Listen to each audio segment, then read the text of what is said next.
하나님, 오늘도 이 시간 우리 주님 앞에 나왔습니다. 하나님, 우리 나오신 우리 귀한 성도님들 오늘 하루도 아침부터 지켜주시고 정말 하나님 일터에서 치열하게 싸우시다가 이곳에 나온 이 귀한 우리 귀한 사랑하는 성도님들에게 한량없는 하나님의 은혜와 사랑을 베풀어 주시옵소서.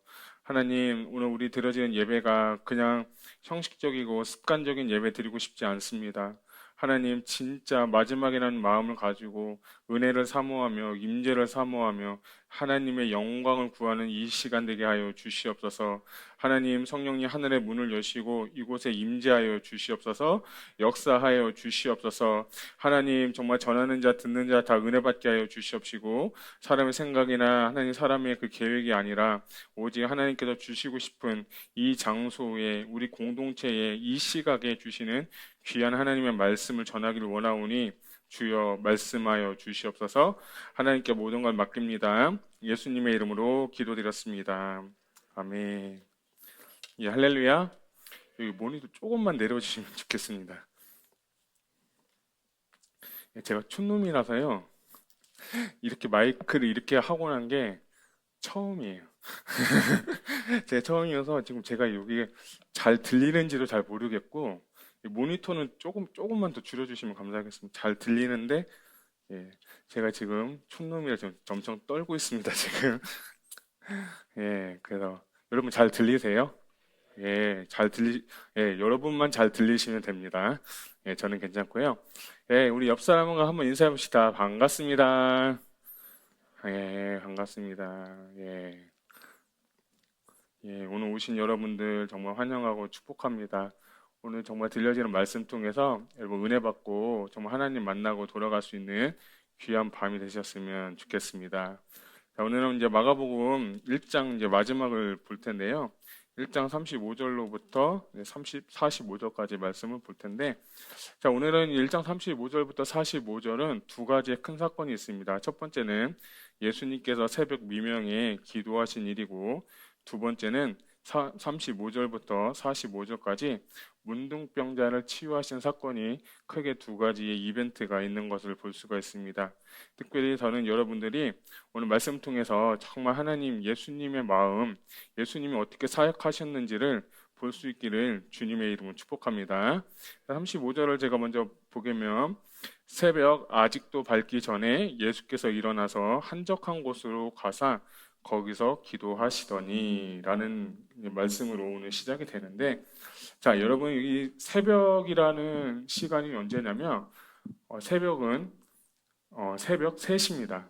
그런데 제가 이 말씀을 드리기 전에 마가복음 1장 22절로부터 끝절까지가 보게 되면 세 가지의 시제에 대해서 나오고 있습니다. 1장 21절로부터 45절까지인데 1장 21절부터 우리가 읽지 않았지만 21절부터 31절까지는 회당에서 낮에 사역하셨고 또 32절부터 34절에 보게 되면 32절에 보게 되니까 해질녘이라고 나옵니다. 그 해질녘이고 그리고 35절에 보니까 새벽 미명에 새벽 아직 밝기 전에라는 제목으로 이렇게 말씀해서 마가복음에서 이 마가가 예수 그리스도께서 사역하시는 시점, 시각을 이렇게 설명하시면서 낮 그리고 해질녘 그리고 새벽녘을 써면서 이 예수님께서 쉴 새 없이 사역하고 계신 모습을 의도적으로 이 마가가 이 의도적으로 이 시점을 기록한 것을 볼 수가 있습니다.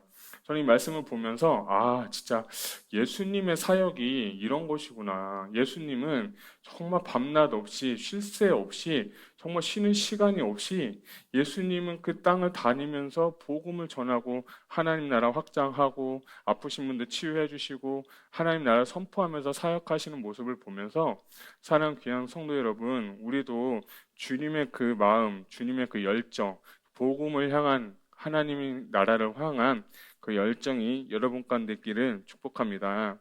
특별히 이 새벽이라는 것은 이제 헬라어로 프로이라는 단어인데 이 시각은 새벽 3시에서 6시 사이에 시간을 말하게 됩니다. 그래서 예수님께서는 낮에도 사역하시고 저녁에도 사역하시고 이제 새벽 미명 3시에서 6시 사이에 주님이 뭘 하신 거죠? 새벽에 기도를 하신 겁니다. 자, 그런데 제가 이 마가복음을 보니까 이 마가복음을 한정한다면 예수님께서 기도하신 사건이 총 3번이 나옵니다. 언제 나왔냐면 오늘 1장에 보니까 병든 자들을 고친 후에 기도한 사건이 있고, 우리가 6장에 보게 되면 오병이어 사건, 여러분 오병이어 사건 아시죠? 그 오병이어 사건을 기적을 이룬 후에 저녁부터 새벽까지 제자들은 이제 배를 타고 이제 다른 곳에 가고 자기 자신은 산에 올라가서 또 이제 광야에서 기도한 사건이 6장에 나오고요. 그리고 14장에 가게 되면 예수님께서 십자가를 지시기 전에 겟세마네에서 예수님께서 홀로 제자들 3명을 데리고 3명과 좀 멀찍이 떨어져서 이 주님께서 14장에 보면 겟세마네 동산에서 기도하는 것을 볼 수 있습니다. 그래서 어떻게 보면 예수님께서는 큰 사역을 앞두고 큰 일을 앞두고 그분은 무엇을 먼저 하셨냐?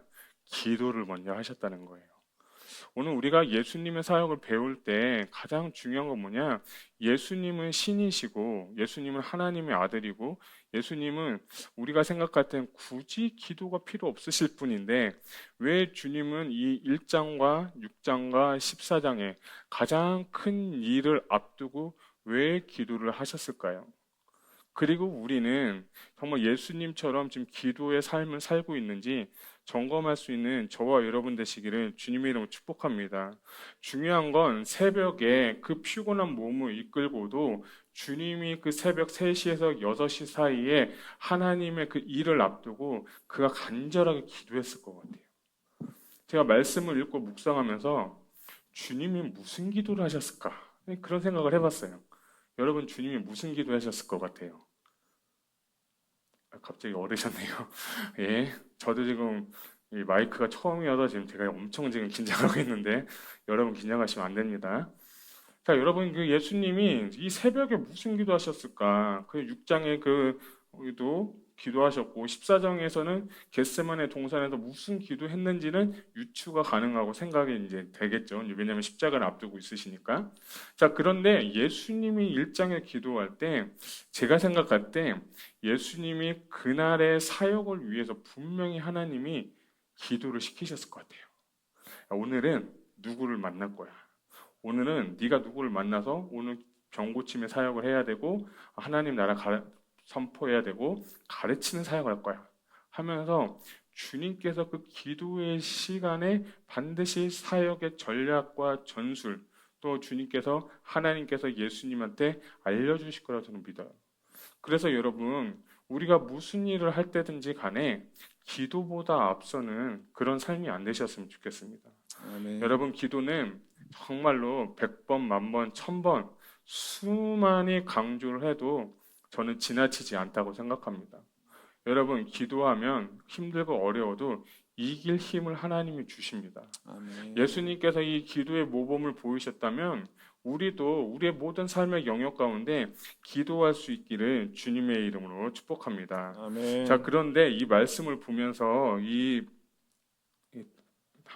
한적한 곳이라는 곳이 나오는데 한번 보여주시겠어요? 예, 한적한 곳이라는 곳이 이 헬라어로 에레모스다라고 나오는데 여러분 우리가 제가 1장에 메시아 대관식을 하면서 예수님께서 시험을 받으시러 어디로 가셨죠?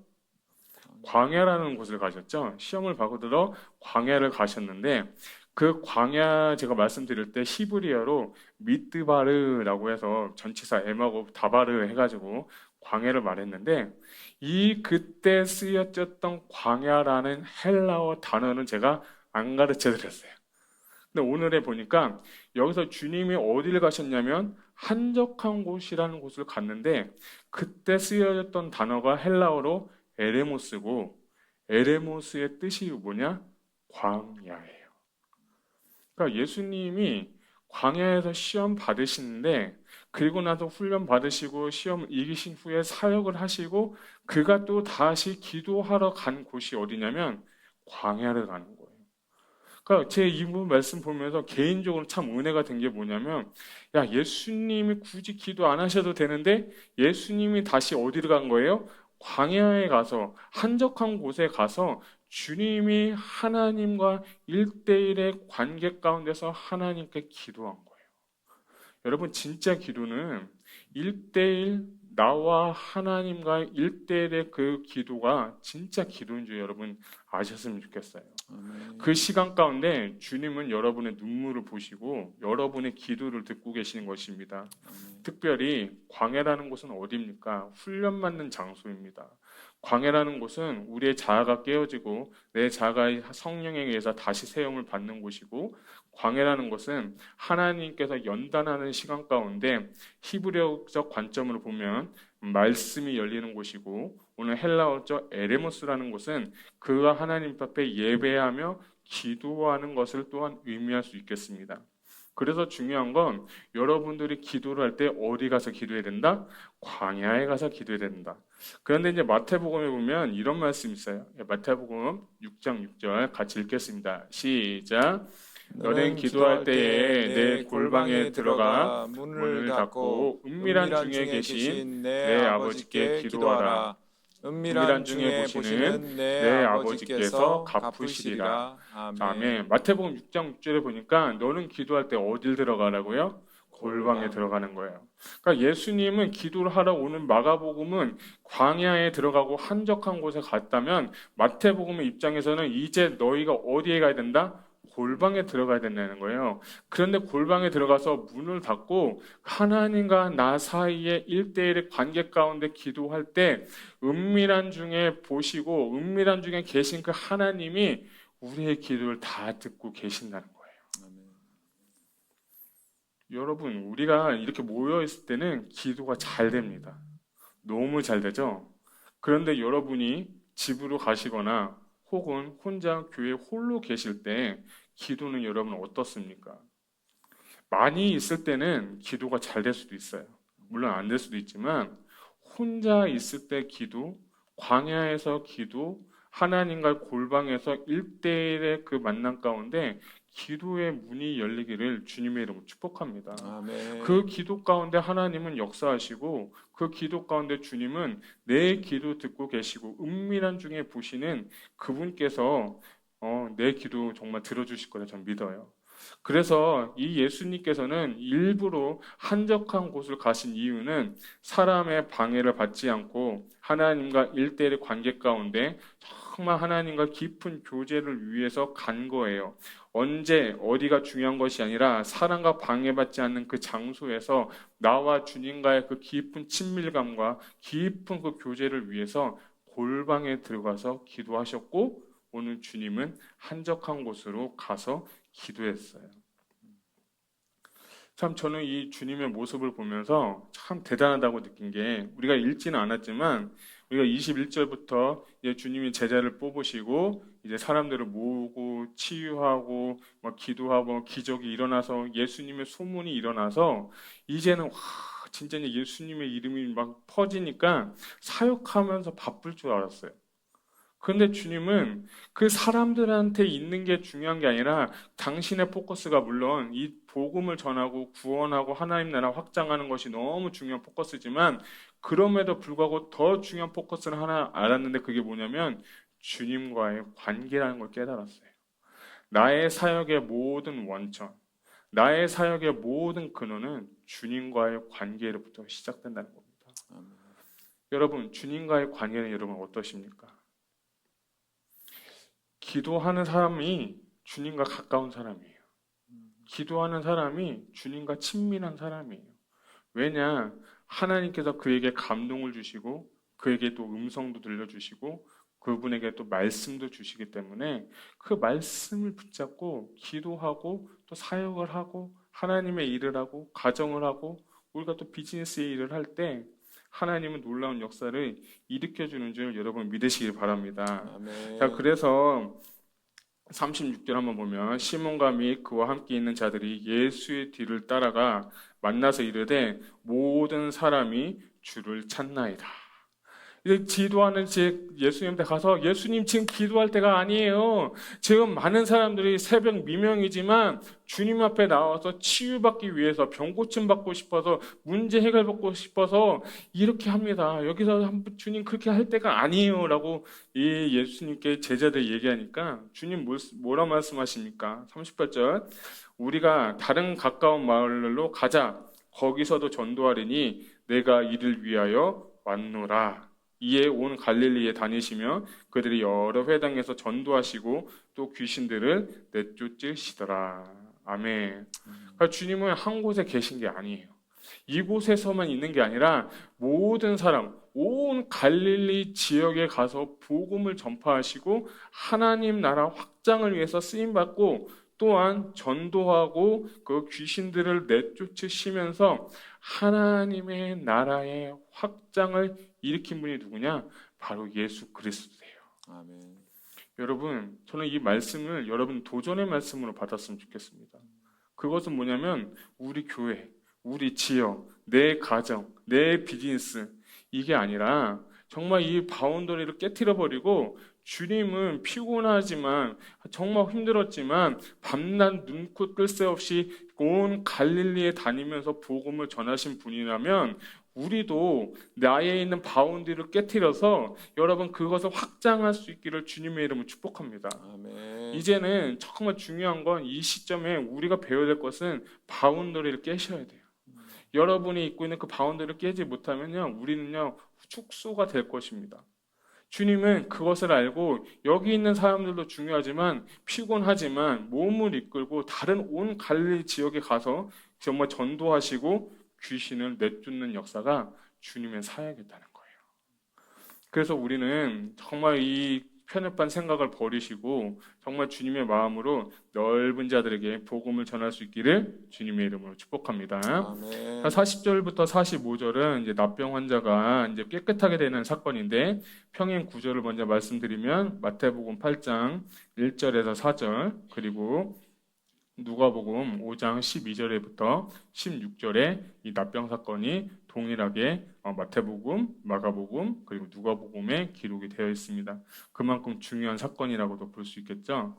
자, 여기 보면 납병 환자 문둥병 사건인데 여러분 이 문둥병 하면 구약 시대에 한 3번 정도의 이벤트가 나옵니다. 첫 번째는 출애굽기에 보면 모세가 호렙산에서 하나님을 만나는데 하나님께서 가라고 했는데 계속해서 땡깡을 부리고 나 못한다고 하죠. 그래서 주님이 내 손을 가슴에 넣어라 그리고 빼라 했을 때 문둥병이 걸렸더라.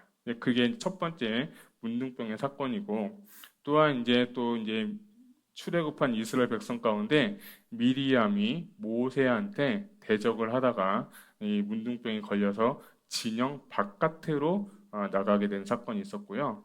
그리고 엘리사 시대 때에 아람 나라 장군 나아만이 그 문둥병이 걸려서 엘리사의 말대로 7번 강에 들어갔다 나왔을 때 치유받은 사건이 바로 문둥병입니다. 그래서 구약적으로 개념으로 볼 때 이 문둥병은 죄를 상징하는 것이고 특별히 레위기에 보게 되면 14장과 15장에 레위기에 보면 그 문둥병 규례가 있습니다. 그게 정결 규례인데 자 그래서 이 40절을 보게 되면 40절에도 보면 자 한 납병 환자가 예수께 와서 꿇어 엎드려 간구하여 이르되 원하시면 저를 깨끗하게 하실 수 있나이다 라고 합니다. 저는 이 납병 환자에게 여러분이 40절을 보면 3가지의 동사가 나와 있습니다. 첫 번째 오고 그리고 꿇어서 엎드리고 그리고 예수님 앞에 간구하는 것이 3가지의 동사가 나오는데 특별히 저는 이 납병 환자가 예수께 와서 하는 말이 뭐냐면 원하시면 이라는 단어가 나옵니다. 원하시면. 아까 이 첫 번째는 예수님의 기도의 모범을 보였다면 오늘 이 시간 납병 환자의 그 기도의 자세를 우리가 좀 배웠으면 좋겠어요. 기도해야 하는데 저는 납병 환자가 오자마자 예수님한테 이렇게 얘기했을 것 같아요. 예수님, 나 납병 좀 고쳐주세요. 나 납병 좀 치유해주세요. 라고 기도했을 것 같은데 근데 납병 환자가 와서 하는 얘기가 뭐냐면 원하시면 나를 깨끗하게 하실 수 있습니다. 뭐 하면? 원하시면. 그러니까 우리의 기도하고 이 납병 환자의 기도는 조금 다른 것 같아요. 뭐 저 같은 경우는 예수님 나 이것도 해주셔야 되고 이것도 고쳐줘야 되고 이것도 해주세요. 이렇게 해주세요. 막 그렇게 했을 것 같은데 납병 환자는 겸손하게 와서 원하시면 주님이 깨끗하게 할 수 있습니다. 라고 합니다. 이건 뭐냐면 기도에 있어서 우리가 예수님이 누구신지를 보는 거예요. 이 납병 환자는 예수님이 누구신지를 알았고 예수님의 그 사역을 알았던 사람이에요.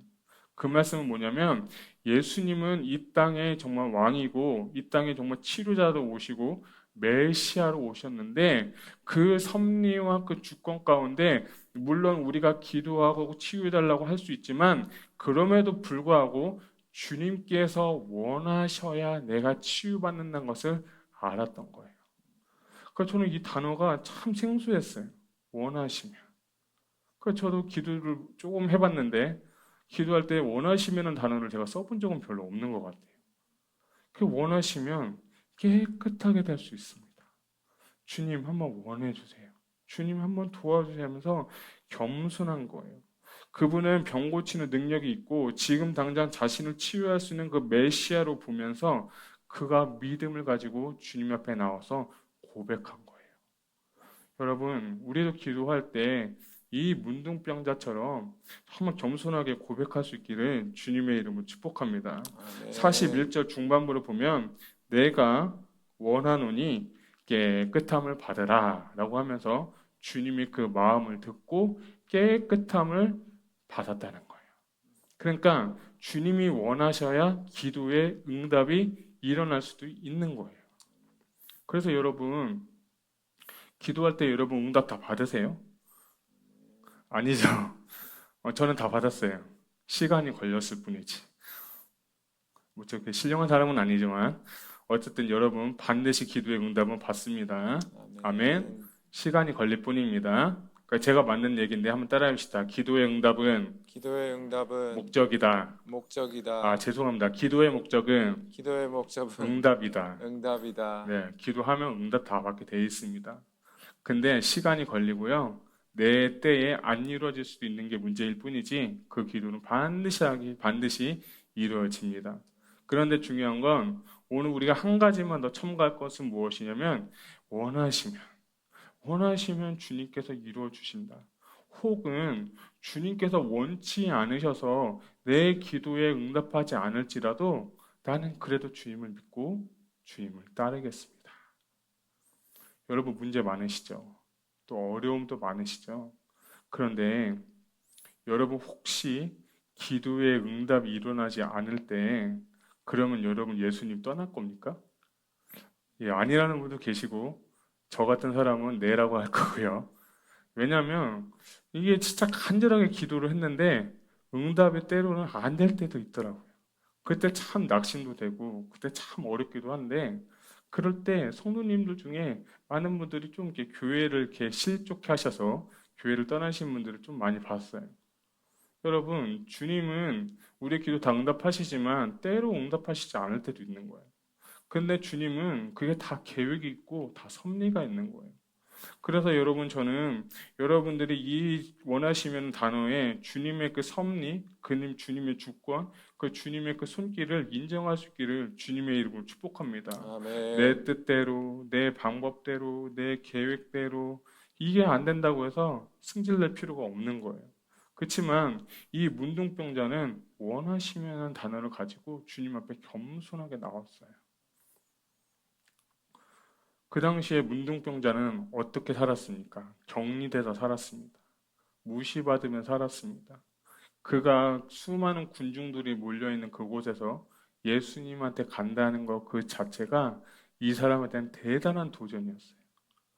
그래서 저는 그렇게 그 생각을 하면서 내가 예수님 만나면 무슨 얘기부터 할까 하면서 무슨 문제가 있으니까 빨리 치유해달라고 빨리 나를 고쳐달라고 그렇게 했을 것 같은데 그 수많은 장벽을 뚫고 수많은 그 어려움을 이기고 사람들의 멸시받고 사람들한테 배척받고 사람들한테 버림받으면서도 그 처절한 인생을 살고 있는 그 사람이 메시아인 그분한테 와서 딱 하는 소리가 뭐예요? 원하시면이에요. 정말 너무 참 귀하지 않나요? 진짜 이 문둥병자와 그 기도의 마음이 여러분의 길을 주님의 이름으로 축복합니다. 아멘. 특별히 이제 여러분 41절은 제가 넘어가고 그 44절을 먼저 보겠습니다. 41절은 다시 볼 겁니다. 44절을 제가 읽어드릴게요. 이르시되 삼가 아무에게 말하지도 말고 내 몸을 제사장에게 보이고 내가 깨끗하게 되었으니 모세가 명령한 것을 드려 그들에게 입증하라. 아멘. 자, 여러분 이 말씀은 44절을 이해하기 위해서는 여러분이 레위기를 읽으셔야 되는데 성경책 가지고 오셨죠? 성경책 레위기 14장을 펴주시면 감사하겠습니다. 성경책이 없으시면 스마트폰도 괜찮습니다.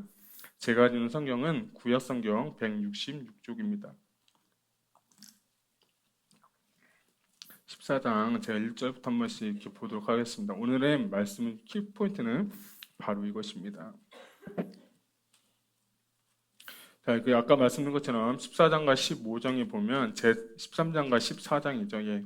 13장과 14장은 레위기에서 그 문둥병자들, 피부병이 있는 자들에게 대한 그 사람들의 규례와 정결 규례를 기록한 책이라고 제가 말씀을 드렸습니다. 자, 그런데 이 납병 환자가 14장을 읽기 전에 납병 환자가 이 제사장한테 보이고 또 그 진영 안으로 들어가는 게 두 번에 걸쳐서 일어납니다. 그게 1절부터 10절까지고요. 그 10절부터 또 20절까지가 이제 두 번에 걸쳐서 이 진영 안으로 들어오는 건데, 자, 먼저 이렇게 보게 되면 이제 2절 제가 보면 납병 환자가 정결하게 되는 날 규례는 이러하니 그 사람을 제사장으로 들어갈 것이고 제사장은 또 관찰을 하고 진찰을 해서 나았으면 4절 준비됐나요? 예. 같이 4절 읽겠습니다. 시작. 제사장은 그 정결함을 받은 자를 위하여 명령하여 살아있는 새 2마리와 백향목과 홍색실과 우슬초를 가지고 오고. 자, 여기서 아까 말씀드렸던 그 정한 그 예물을 갖고 오라고 했잖아요. 그게 입증하라는 게 바로 이것이에요. 그러니까 이 납병 환자가 무엇을 가지고 오냐면 정결한 새 2마리, 백향목, 그리고 홍색실과 우슬초를 가지고 와서 그 다음 5절 같이 읽을까요? 시작. 제사장은 또 명령하여 그 새 하나는 흐르는 물 위 질그릇 안에서 잡게 하고. 자, 아까 이제 갖고 와서 새를 2마리 갖고 왔는데 한 마리는 흐르는 물 위 질그릇 안에서 뭘 하는 거냐면 잡는 거예요. 구약의 제사는 제물을 갖고 오면 다 커팅, 죽이는 거예요. 그 새를 가지고 와서 죽이고 그 다음에 다음 절이요. 읽겠습니다. 시작. 다른 새는 산채로 가져다가 백향목과 홍색실과 우슬과 함께 가져다가 흐르는 물 위에서 잡은 새의 피를 찍어 한 피 한 마리 그걸 잡은 것을 피를 내고 그 피를 낸 것에서 그 우슬추로 피를 찍었습니다. 자, 7절 볼까요? 시작. 납병에서 정결함을 받은 자에게 7번 뿌려 정하다 하고 스탑. 여기까지. 자, 첫 번째 새는 잡고 피를 흘리고 우슬추라는 게 약간 북 같은 거예요. 여러분, 그 나물에 보면 이렇게 잎사귀가 있잖아요. 그거 북같이 피를 찍어서 납병 환자에게 몇 번 뿌리는 거예요? 7번 뿌리는 거예요. 7번 뿌려서 그 사람을 정하게 하는 겁니다.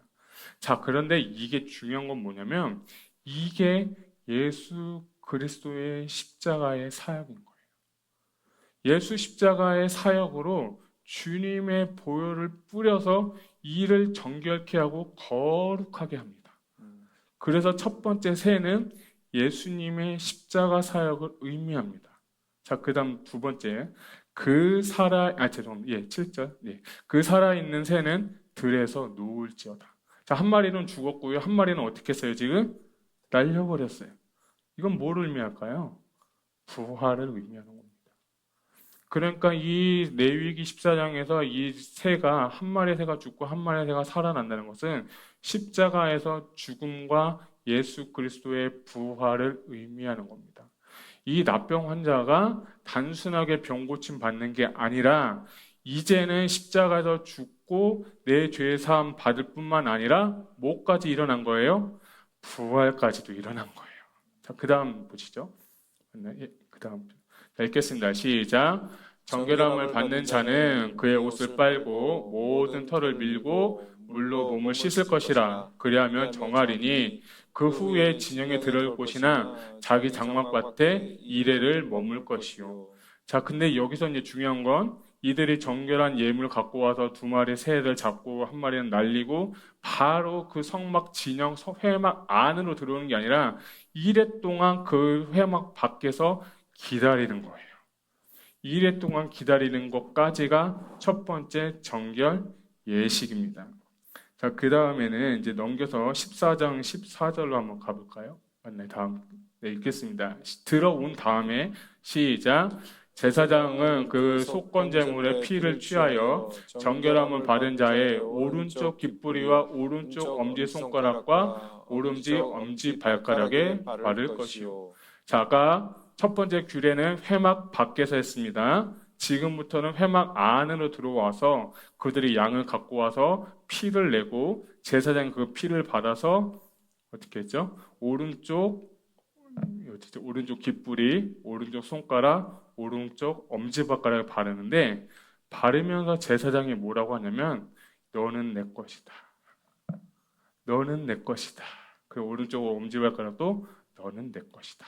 라고 하면서 이 십자가와 부활을 경험한 그 자에게 주님이 이 납병 환자에게 너는 내 것이라고 확인을 시켜줍니다. 그 다음 말씀 봅니다. 자, 17절 읽겠습니다. 시작. 손에 남은 기름은 제사장이 정결함을 받은 자의 오른쪽 깃뿌리와 오른쪽 엄지손가락과 오른쪽 엄지발가락 곧 속건 제물의 피 위에 바를 것이며. 자, 첫 번째 들어와서 뭐를 받았어요? 피를 발랐고 17절에 와서는 이제 무엇을 바르냐? 기름을 바르는데 똑같이 피를 바르고 너는 내 것이다, 내 것이다, 내 것이다 한 자에게 다시 또 무엇을 바르냐? 기름을 바르는 거예요. 기름을 발라서 오른쪽 깃뿌리, 오른쪽 엄지손가락, 오른쪽 엄지발가락에 무엇을 발랐어요? 기름을 발랐어요. 이건 뭡니까? 성령님을 의미하는 겁니다. 성령의 기름 부으심을 의미하는 겁니다. 그래서 이 납병 환자가 죄인이었는데 진영 밖에 있는 그 사람이고 죽을 수밖에 없는 사람이 제사장한테 가서 먼저 죄사함을 받고 이래 동안 기다린 후에 회막 안으로 들어와서 오늘 두 번째 정결 예식을 한 후에야 그때서야 비로소 예배 생활이 가득합니다. 제가 좀 배울 때 이걸 뭘 배웠냐면 두 번째 예식을 할 때 제사장이 피를 바르고 또 기름을 바를 때 거기에 있는 수많은 가족들이 같이 환영을 하면서 이를 맞아주면서 우리의 가족이 되고 우리의 예배가 된다는 것을 하면서 환영해 줬다고 하는 거예요. 그래서 그 말씀 보면서 이게 진짜 교회다. 정말 우리는 문둥병자예요. 문둥병자는 구약적으로 아까 말씀드린 것처럼 죄의 상징이라고 말씀드렸는데 죄인인 내가 제사장인 예수 그리스도께 가서 확인을 받습니다. 오직 예수 그리스도만이 우리의 죄를 사할 수 있습니다. 아멘. 아멘. 아멘. 그 확인 받는 것도 너무 귀하고 은혜 받는 것도 중요한데 이제는 회막 안으로 들어와서 이제는 하나님 앞에 무엇을 드릴 수 있습니까? 예배를 할 수 있는 거예요. 회막 바깥에 있는 사람은요 절대로 예배 드릴 수가 없습니다. 아까 제가 말씀드린 것처럼 문둥병 규례 중에 미리암이 있었다고 했죠. 미리암이 문둥병에 걸렸을 때 회막 밖으로 쫓겨났다고 했어요. 그럼 그 사람은 예배를 드릴 수 있을까요? 없을까요? 없죠. 당연히 있겠죠. 다시 회개하고 들어왔지만 오늘 말씀도 마찬가지예요. 문둥병자가 하나님 앞에 와서 예배를 드릴 수가 없는데 오늘 이 문둥병자가 예수님한테 와서 겸손하게 주님께서 원하시면 나를 깨끗하게 할 수 있습니다 라고 하면서 그분께 나아갔을 때 그가 치유받고 그가 하나님의 은혜로 깨끗함을 받았다는 것은 단순하게 주님께서 그의 병을 고쳐주신 것뿐만 아니라 이제는 더 나아가서 주님 앞에 예배할 수 있게 된 사람이 있는 거예요. 그래서 여러분 예배는 죄를 갖고 있는 사람은 드릴 수가 없습니다. 잘 들으십시오. 이건 저한테도 해당되는 말씀이지만 오늘 이 문둥병 규례만 갖고만 우리가 예배를 정말 논할 수 있다면 죄인이 우리가 회막밖에 있으면 죄라고 했으니까 회막밖에 있으면 이 사람이 아무리 그 좋은 예배, 아무리 그 강한 예배, 아무리 뭐 큰 예배를 드려도 받지 않는 거예요. 어디 가서 예배를 드려야 되는 거냐면 회막 안으로 들어가서 번제단을 지나고 물두멍을 지나고 성소 안에 가서 또 지성소까지 가야 그게 진짜 예배인 거예요. 여러분은 지금 어디에 있습니까? 여러분은 지금 어느 단계에서 지금 예배를 드리고 계십니까? 이 말씀 준비하면서 참 저는 이 말씀 드려도 될지 모르겠지만 저는 아직 멀었다 그런 생각이 드는 거예요. 우리가 예배를 매주 드립니다. 매일 예배 드립니다. 매 순간 드립니다. 그런데 진짜 우리는 어느 상황에서 어느 장소에서 어느 플레이스에서 지금 예배를 드리고 있습니까? 바라옵기는 여러분들이 진짜 주님 은혜로 정말 예배자가 되기를 주님의 이름으로 축복합니다. 아멘. 이걸로 끝이면 안 되겠죠. 자, 이 예식이 누구한테 똑같이 행해지냐면 출애굽기 30 출애굽기와 출애굽기 29장과 레위기 8장에 보게 되면 제사장이 위임식을 할 때 이렇게 똑같이 행합니다. 잘 보세요. 문둥병자가 정결케 돼서 하나님 앞에 가는 반복하고 진영 안에서 두 번째 예식, 그리고 제사장들도 출애굽기 29장하고 레위기 8장에 이 제사장이 위임식을 받는 그 오더링이 굉장히 똑같아요. 아까 말씀드린 것처럼 피를 뿌리고 귓부리에 붙이고. 근데 중요한 건 이 문둥병자는 기름을 발랐다고 했잖아요. 그런데 이 제사장의 임명식을 할 때는 안수하면서 끝냅니다. 자, 이게 뭐냐면 무슨 의미냐면 너가 문둥병자고 너가 정말 죄인이었는데 이제 예수 십자가 보혈의 공로로 힘입어서 그 은혜 받고 기름 부으심 받고 성령 받은 자가 이제는 어디까지 갈 수 있는 거예요? 제사장이 될 수 있는 거예요. 정말 은혜가 되지 않습니까? 여러분, 우리는 죽었다 깨나도 하나님 앞에 예배할 수 없어요. 우리는 죽었다 깨나도 하나님 앞에 갈 수 없는 존재예요. 그런데 그런 우리를 주님이 예수 십자가 보혈로 사시고 깨끗하게 하시고 정결하게 하시고 또한 주 성령을 부으시고 기름 부으신 후에 그것도 모자라서 그것도 너무 감사한데 이제는 주님이 어떻게 하시는 거예요? 너는 내 것이고 너는 이제 나의 제사장이라는 거예요. 그래서 베드로전서 2장 9절부터 10절까지를 한번 같이 읽겠습니다. 시작. 그러나 너희는 택하신 족속이요 왕 같은 제사장들이요 거룩한 나라요 그의 소유가 된 백성이니 이는 너희를 어두운 데서 불러내어 그의 기이한 빛에 들어가게 하신 이에 아름다운 덕을 선포하게 하려 하심이라. 아멘. 너희가 전에는 백성이 아니더니 이제는 하나님의 백성이요 전에는 긍휼함을 얻지 못하였더니 이제는 긍휼을 얻은 자니라. 아멘. 여러분 다시 보면 너희는 택하신 족속이고 왕 같은 제사장들이래요. 주님은 단순하게 우리의 죄 사함 받고 구원받는 거 또 중요하지만 이제 여러분을 제사장으로 뽑으신 거예요. 가정에서 여러분 제사장이고요. 비즈니스에도 여러분이 제사장이고요. 교회 안에서도 여러분이 제사장이에요. 제사장의 역할을 하고 계십니까? 여러분 우리 다 제사장이에요. 우리가 제사장은 하나님과 백성들과 하나님과의 그 다리를 놓는 자가 제사장인 거예요. 오늘 주님은 우리를 그렇게 부르셨어요. 그게 저는 제 표현대로는 우린 리더로 부르신 거예요. 여러분은 리더로 부르시고 여러분 제사장으로 부르신 거예요. 죄인이었고 문둥병자였던 내가 주님의 보혈로 십자가의 은혜로 성령 충만함으로 제사장이 된 줄 여러분 믿으시기 바랍니다. 자, 우리 이제 다시 마가복음으로 넘어가서 41장을 한번 보도록 하겠습니다. 41장 보면 예수께서 불쌍히 여기사 손을 내밀어 대시며 이르시되 내가 원하노니 깨끗함을 받으라 라고 하는데 여기서 이제 불쌍히 여기다 라는 단어가 뭐냐면 헬라어로 나오나요? 네, 헬라어로 스프랑크니 조마이라고 하는데 이 불쌍히 여기다 스프랑크니 조마이 발음이 참 저는 안 되더라고요. 여러분 대신에 한번 같이 해볼까요? 시작. 스프랑크니 조마이. 자, 이 단어가 뭐냐면 간절하게 열망하다라는 단어인데 이 단어의 또 다른 이제 원 다음 페이지 보여주면 이 단어의 또 다른 그 헬라어가 있는데 그게 뭐냐면 따라합시다. 스프랑크논. 프랑크노.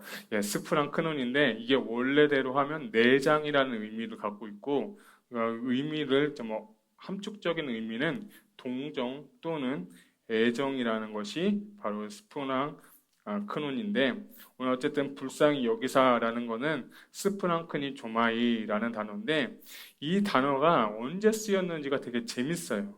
이 단어가 스프랑크니 조마이가 쓰일 때 예수님께서 기적을 일으키셨더라고요. 마태복음 9장에 보니까 두 맹인의 치유가 있고 칠병이어의 기적, 마태복음 15장과 마가복음 8장에도 이 단어가 쓰였고요. 누가복음의 10장에 보면 그리고 여러분 탕자의 비유인 누가복음 15장에 보면 선한 사마리아인 비유, 그 탕자의 비유 때 불쌍히 여기사라는 단어가 있어요. 그리고 궁휼히 여기사라는 단어가 있고 옛날에 개역 한글에 보면 민망히 여기사 들어보셨죠? 민망히 여기사라는 단어인데 제가 좀 검색을 해보고 서치를 해보니까 개역 개정에는 불쌍히 여기사라는 단어로 거의 대부분 쓰여졌더라고요. 자, 이 단어가 쓰여졌을 때 이 단어가 불쌍히 여기셨다는 그 단어가 쓰여졌을 때 그때 무슨 일이 일어났냐면 기적이 일어났다는 거예요. 그래서 이 불쌍히 여기신다. 우리 주님이 우리를 불쌍히 여기시고 우리를 주님이 긍휼히 보실 때 우리에게 주님은 기적을 베풀어 주시는 하나님인 줄 믿으시기를 주님의 이름으로 축복합니다. 특별히 이 정말 긍휼히 여기다라는 단어는 상대방의 아픔, 상대방의 고통, 상대방의 질병이 나의 고통이고 나의 질병이고 나의 아픔이 되는 거예요. 이 단어가 주님이 불쌍히 여기다. 주님께서 감동이 동할 때, 주님께서 그 불쌍한 마음이 느껴지실 때 그에게 기적을 베풀어 주신 거예요. 이사야 53장 5절 한번 같이 읽어봤으면 좋겠습니다. 시작. 씨를 받아 사람들에게 버림을 받았으며 간고를 많이 겪었으며 질고를 아는 자라 마치 사람들이 그에게서 얼굴을 가리는 것 같이 멸시를 당하였고 우리도 그를 귀히 여기지 아니하였도다. 아멘. 자, 주님은요 여러분의 모든 사정을 다 알고 계세요. 그는 멸시도 받고요. 저는 이 말씀 가운데 좀 저기 주신 은혜는 질고를 아는 사람이라고 했어요. 아, 주님이 내 고통 몰라. 주님은 내 아픔 몰라. 주님은 내 정말 상황 잘 모르실 것 같아. 이렇게 생각하실 수 있지만 오늘 이 말씀을 믿으십시오. 주님은 여러분의 모든 상황을 알고 계시고 그리고 뿐만 아니라 그 여러분의 그 어떤 고통보다 더 큰 고통을 당하신 분이 바로 예수 그리스도세요. 그럼 그 분이 스프랑크니 조마이 긍휼히 여기시고 사역을 하셨다는 거예요. 그리고 이 긍휼히 여기다라는 단어는 헬라어로 보면 라함이라고 하는데 이 라함의 어원은 어머니의 자궁이에요. 여러분 어머니의 자궁 안에 누가 있죠? 아기가 있잖아요. 근데 여러분 그 어머니가 아기를 10개월 동안 베는 그 마음이 이 스프랑크니 조마이 라함의 마음인 거예요. 저는 참 이 말씀을 준비하면서 참 제 마음간에 좀 괴로운 일들이 생각보다 많았습니다. 지난주 한 새벽에 나눈 것 같은데요. 제가 이 말씀을 준비하고 또 요즘 우리가 느헤미야, 에스라하고 느헤미야 보면서 느헤미야 1장에 보면 그 소식을 형제들한테 듣고 그들이 울면서 기도하더라라고 하는 얘기가 있었고 또 에스라는 이방 사람들과 통혼하는 것을 보고 에스라는 그 죄가 그 사람들의 죄가 아니라 내 죄다라는 생각을 하고 에스라는 하나님 앞에 기도했어요. 그래서 이 말씀을 준비하면서 과연 나는 주님은 사역을 할 때 국률한 마음을 가지고 사역을 했고 그 라함의 마음을 가지고 사역을 했고 스프랑크 조마이라는 마음을 가지고 사역을 했는데 제가 이 말씀을 준비하면서 성령님께서 제 마음을 좀 이렇게 보여주신 게 제 마음 가운데 이런 마음이 하나도 없는 거예요. 참 부끄럽지만 이런 마음이 제 마음 가운데 한 개도 없는 거예요. 여러분에게 부끄러운 거는 뭐 견딜만 한데 하나님 앞에 가서 뭐라고 대답을 할 수 있을까? 뭐라고 하나님 앞에 말씀드려야 될까? 야, 나는 진짜 이 영혼들 너무 사랑해서 십자가 달려 죽고 십자가에서 내가 피를 흘리고 나는 그 국률하는 그 마음으로 한 명의 영혼이라도 단 한 명의 사람이라도 살리기 위해서 내가 죽음을 택했는데 우리는 죄송합니다. 저는 정말 그 마음이 제 마음과는 없는 걸 그때 발견했어요. 그때 성도님 뵙기가 너무 죄송했어요. 막 제가 등치는 이만큼 큰데 그냥 쥐구멍 있으면 막 도망가고 싶었어요. 너무 뵙기가 죄송하더라고요. 하나님 앞에서 난 뭐라고 대답할 수 있을까? 그래서 제가 너무 고민을 많이 했습니다. 그리고 너무 괴로웠었습니다.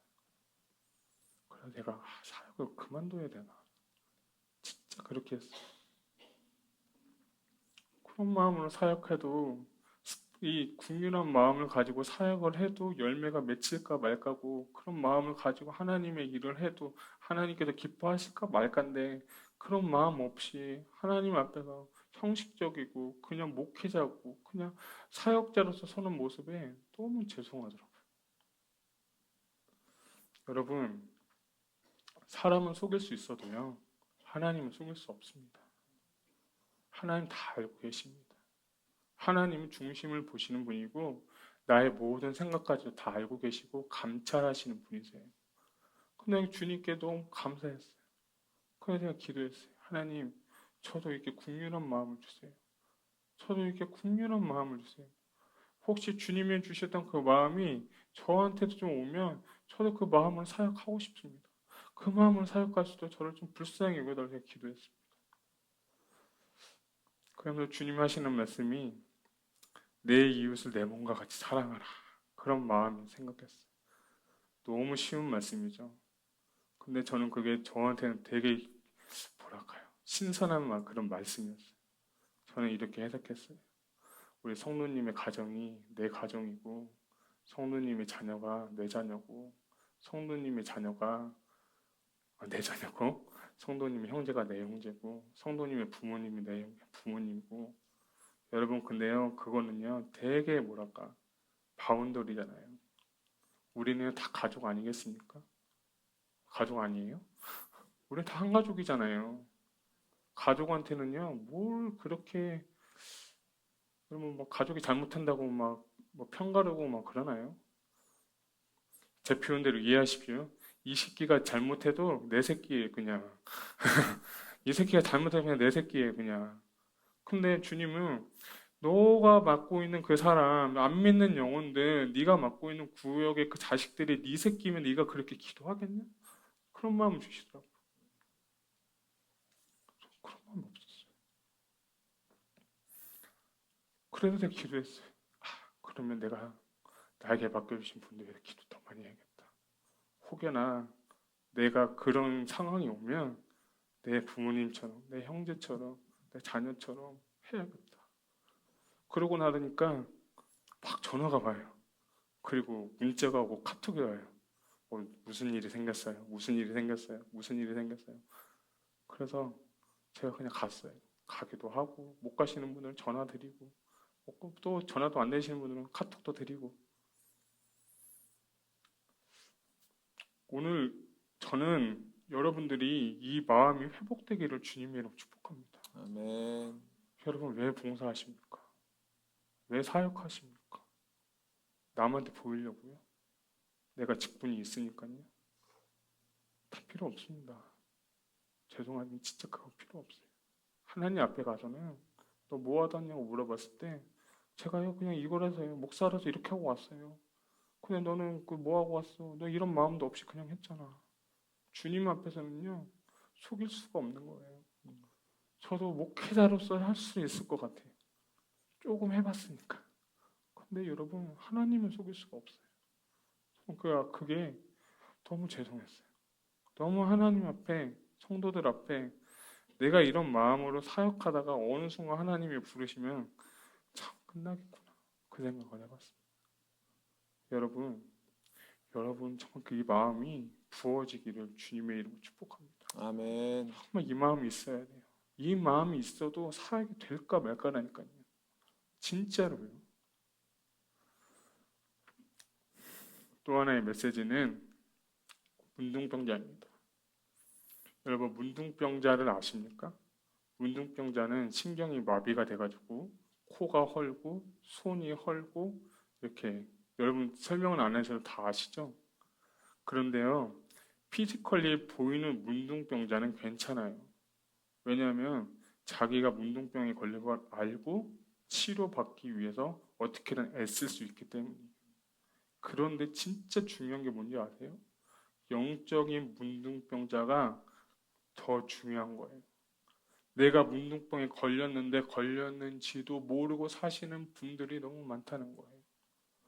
내 손은 썩어가고 내 코는 헐어가고 내가 영적으로 무너지고 하나님과 멀어지고 죄랑 가까워지고 그렇게 살아가면서도 그냥 살아요.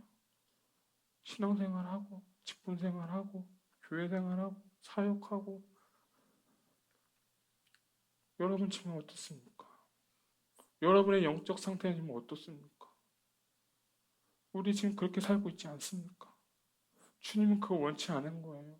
주님은 문둥병자 한 사람을 세워서 이 사람에게 죄송합니다. 예수님의 보혈로 정결하게 하고 성령을 부으시고 이제 너희가 거룩하고 너는 내 것이라 한 다음에 너는 이제 나를 위해서 제사장으로 살기를 원하시는데 우리를 그렇게 부르셨고 우리를 그렇게 부르심을 입었고 그렇게 우리를 창조하셨는데 우리가 지금 영적으로 많이 두려워하고 있어요. 영적으로 많이 우리가 지금 문둥병처럼 문드러져 가고 있어요. 여러분 회개해야 됩니다. 살려달라고 기도해야 되지 않겠습니까? 그 마음이 없이 우리는요 또 형식적으로 되는 거예요. 또 습관적으로 되는 거예요. 그게 좀 두렵습니다. 저는 그게 무섭습니다. 바라옵기는 여러분 주님의 마음 가운데 있기를 주님의 마음이 부어지기를 주님의 이름으로 축복합니다. 아멘. 특별히 귀신을 추출한다는 것은 하나님, 예수님이 영계를 주관하신다는 것을 의미하는 것이고 납병 환자의 치유는 처음으로 죄를 사하시고 구원하시는 메시아의 사역인 것입니다. 여러분 귀신을 이기고 죄를 이기시고 우리를 부르신 그 하나님께 감사하고 우리 마음 가운데 주님의 그 마음이 그 긍휼의 마음이 라함의 마음이 스프랑케조 마음이 회복되기를 주님의 이름으로 축복합니다. 우리 이 시간 아멘. 찬양했으면 좋겠습니다.